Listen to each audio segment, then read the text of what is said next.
ఉప్మా చేసుకోవడానికి first water ఈ గ్లాస్‌తో 2 ½ గ్లాసు వాటర్ తీసుకోవాలి. అవి సెపరేట్‌గా బాయిల్ చేసుకోవాలి. నెక్స్ట్ కడాయి పెట్టుకొని అందులో ఇది కోకోనట్ ఆయిల్. మాక్సిమం మేము ఉప్మాలకి, ఫ్రైలకి కోకోనట్ ఆయిలే యూజ్ చేస్తాము. కోకోనట్ ఆయిల్ వేసుకొని కొద్దిగా వేడైన తర్వాత ఆయిల్ హీట్ ఎక్కిన తర్వాత కొద్దిగా పల్లీలు వేసుకోవాలి. నెక్స్ట్ ఆ పల్లీలు కొంచెం వేగాలి. ఆ తర్వాత ఆవాలు వేసుకోవాలి. ఆవాలు వేగిన తర్వాత కొద్దిగా పచ్చిశనగపప్పు ఒక 1 టేబుల్ స్పూన్ వేసుకుంటే సరిపోతుంది. నెక్స్ట్ కొద్దిగా ఉద్దిపప్పు కొంచెం సరిపోతుంది. కొద్దిగా వేసుకున్న తర్వాత అవి రెండు కొంచెం వేగిన తర్వాత కొంచెం పచ్చిమిర్చి, అల్లం చిన్నగా సన్నగా రౌండ్గా అట్లా తరిగి వేసుకోవాలి. కొంచెం కలర్ మారిన తర్వాతనే ఆనియన్స్ వేసుకోవాలి. ఆనియన్స్ ఈ విధంగా చిన్నగా కట్ చేసుకుంటే కరెక్ట్గా అన్నీ మిక్స్ అయిపోతాయి, బాగుంటుంది. కొంచెం కరివేపాకు ఈ స్టేజ్లో వేసుకున్న కరివేపాకు బాగానే ఉంటుంది. సో మొత్తం మిక్స్ చేసిన తర్వాత కొద్దిగా క్యారెట్ కొంచెం లావుగా ఉంటుంది, కొంచెం వేగేదానికి కొద్దిగా టైం తీసుకుంటుంది కాబట్టి అందుకే ఆనియన్ తర్వాత క్యారెట్ వేసాము. నెక్స్ట్ బీన్స్ ఇట్లా చిన్నగా కట్ చేసుకున్నామంటే ఇవి కూడా బాగుంటుంది. ఇవి కొద్దిగా వేగాక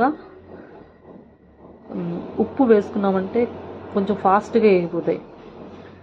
ఉప్పు వేసుకొని బాగా మిక్స్ చేసుకొని ఒక 1 మినిట్ తర్వాత క్యాప్సికమ్ వేయాలి. క్యాప్సికమ్ త్వరగా వేగుతుంది కాబట్టి క్యాప్సికమ్ వేసుకొని కొద్దిగా మిక్స్ చేసుకొని కొంచెం లైట్గా వాడిన తర్వాతనే టమోటా వేసుకోవాలి. అవి చిన్నగా కట్ చేసుకోవాలి. మ్యాక్సిమం టమోటాను కొంచెం మిక్స్ చేసి కొద్దిగా సాల్ట్ వేసుకున్నామంటే అది కొద్దిగా బాగా మిక్స్ అవుతుంది. ప్లస్ దాంట్లో నుంచి వాటర్ వస్తుంది టమోటాలో నుంచి. ఆ వాటర్లే కొద్దిగా బాగా కుక్ అవుతుంది. నెక్స్ట్ రవ్వ ఈ గ్లాస్తో నేను 2 ½ గ్లాసు వాటర్ తీసుకున్నాను కాబట్టి 1 గ్లాసు రవ్వ తీసుకుంటున్నా. 1 గ్లాస్ రవ్వ సరిపోతుంది. అవి వేసుకొని రవ్వ వేసిన తర్వాత బాగా మిక్స్ చేయాలి. రవ్వ కొంచెం హీట్ అవ్వాలి. కొంచెం పట్టుకొని చూస్తే కొద్దిగా వేడిగా తెలియాలి, అప్పుడైతే అది ఓకే. నెక్స్ట్ బాగా మిక్స్ అయిన తర్వాత కొంచెం వేడి ఎక్కిన తర్వాత మనం అందులోకి సపరేట్గా బాయిల్ చేసి పెట్టుకున్న వాటర్ని వేడివేడిగా అట్లే వేసుకోవాలి. వేసుకొని కొంచెం మిక్స్ చేసి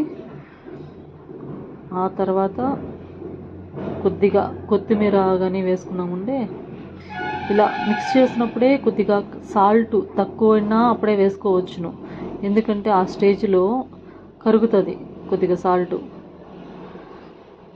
నేను టేస్ట్ చేశాను, కొద్దిగా నాకు సాల్ట్ తక్కువ అనిపించింది, అందుకే కొద్దిగా సాల్ట్ వేసా. ఆ మాత్రం సాల్ట్ సరిపోతుంది. ఎందుకంటే మనము టమోటా వేసినప్పుడు వేసాము, ఆనియన్ వేసినప్పుడు వేసాం.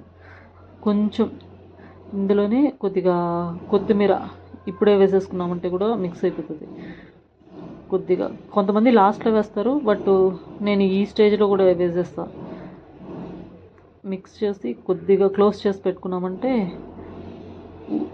తీసి చూస్తే ఓకే, పర్వాలే, ఇంకొక 2 మినిట్స్ ఉంటే సరిపోతుంది. ఓకే, తీసి చూస్తే ఓకే, మన ఉప్మా రెడీ.